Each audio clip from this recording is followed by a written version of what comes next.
Nabi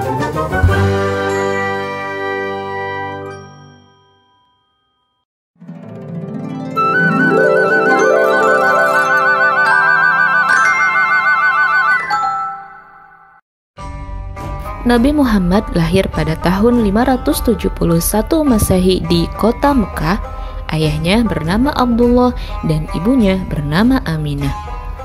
Ayah Muhammad meninggal dunia ketika Muhammad berusia 2 bulan dalam perut ibunya, dan ibunya meninggal dunia ketika Muhammad berusia 6 tahun. Setelah yatim piatu, Muhammad dibesarkan di bawah asuhan kakeknya, Abdul Muthalib, sampai berusia 8 tahun. Kemudian Muhammad diasuh oleh pamannya Abu Thalib selama hampir 40 tahun. Perjalanan niaga pertama Muhammad dilakukan menuju Syam bersama pamannya Abu Thalib ketika Muhammad berusia 12 tahun. Pada perjalanan ini, Abu Thalib diberitahu oleh rahib Bahira bahwa Muhammad adalah calon nabi yang dijanjikan. Ketika Muhammad mencapai usia remaja dan berkembang menjadi seorang yang dewasa, ia mulai mempelajari ilmu bela diri dan memanah. Begitu pula dengan ilmu untuk menambah keterampilannya dalam berdagang. Perdagangan menjadi hal yang umum dan dianggap sebagai salah satu pendapatan yang stabil.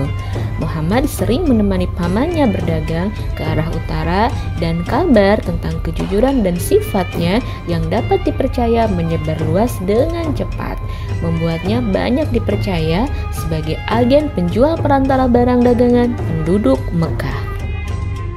Salah seorang yang mendengar tentang kabar adanya anak muda yang bersifat jujur dan dapat dipercaya dalam berdagang adalah seorang janda yang bernama Khadijah.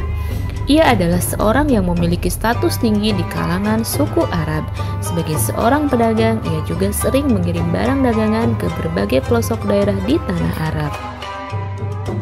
Reputasi Nabi Muhammad membuat Khadijah mempercayakannya untuk mengatur barang dagangannya. Nabi Muhammad dijanjikan olehnya akan dibayar 2 kali lipat, dan Khadijah sangat berkesan ketika sekembalinya Muhammad membawakan hasil dagangan yang lebih dari biasanya. Seiring waktu, akhirnya Nabi Muhammad menikah dengan Khadijah. Mereka menikah saat Nabi Muhammad berusia 25 tahun. Saat itu Khadijah telah berusia mendekati umur 40 tahun. Perbedaan umur yang jauh dan status janda yang dimiliki oleh Khadijah tidak menjadi halangan bagi mereka. Meskipun kekayaan mereka semakin bertambah, namun Nabi Muhammad tetap hidup sebagai orang yang sederhana. Ia lebih memilih untuk menggunakan hartanya untuk kemaslahatan umatnya. Ketika Nabi Muhammad berusia 35 tahun, ia ikut bersama kaum Quraisy dalam perbaikan Ka'bah. Pada saat pemimpin-pemimpin suku Quraisy berdebat tentang siapa yang berhak meletakkan Hajar Aswad, Nabi Muhammad dapat menyelesaikan masalah tersebut dan memberikan penyelesaian yang adil.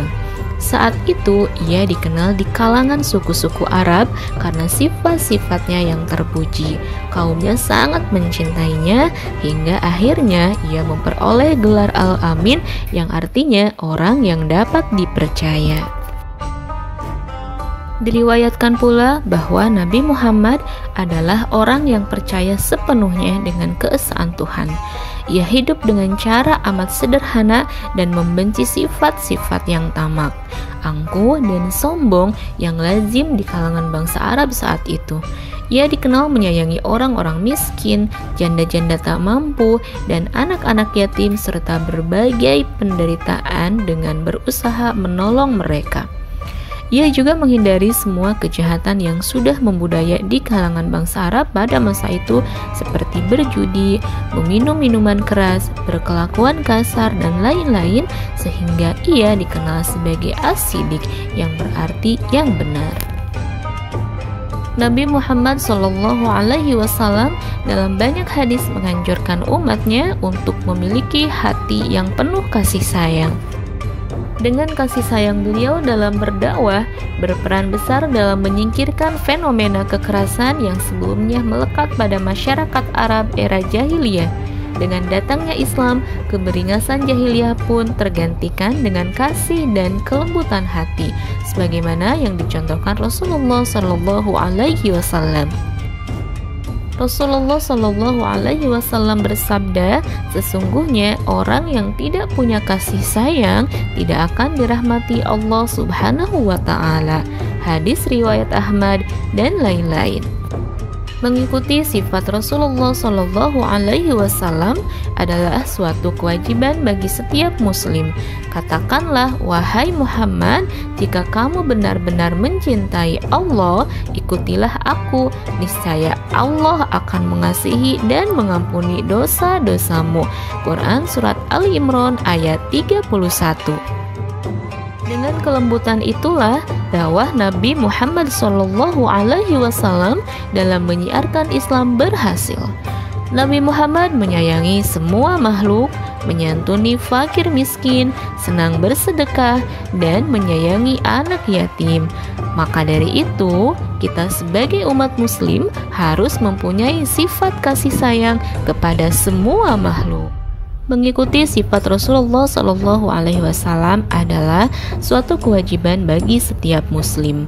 Katakanlah, wahai Muhammad, jika kamu benar-benar mencintai Allah, ikutilah aku, niscaya Allah akan mengasihi dan mengampuni dosa-dosamu. Quran Surat Ali Imran ayat 31.